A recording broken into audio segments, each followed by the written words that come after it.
So we continue on availability, pages 8 and 9 of Gracious Goodness. So we stop on the page 9, which says availability is also difficult because it often involves changing our plans. And if there is one thing we like, it's making plans.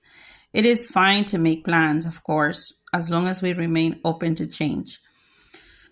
What can hinder availability to God?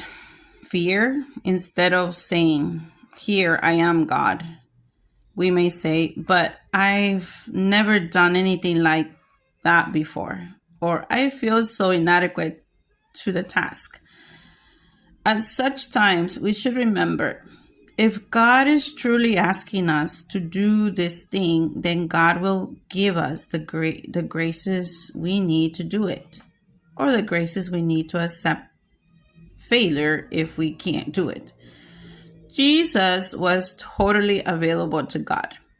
In Gethsemane, he said, "Not my will, but yours be done." In other words, "Here I am, God. Send me." So our reflection question today, remember that this starts usually with a quote, and the quote was, "God does not ask for our ability or our inability, but for our availability." That was an anonymous quote.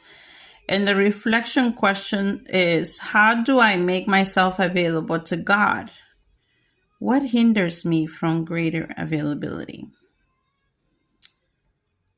That is the question for today. Availability is the gift of the Spirit, which enables us to offer ourselves to God. But in our reflection, I'm going to repeat it one more time. It says, how do I make myself available to God? In what ways do I make myself available to God?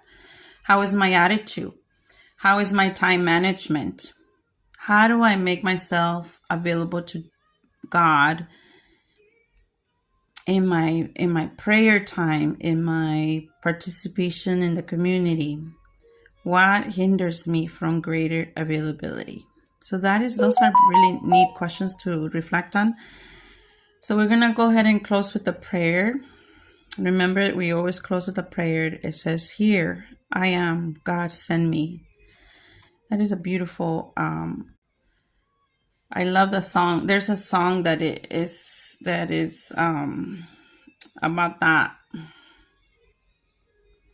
I love this song because it says "Send Me" by Johnson.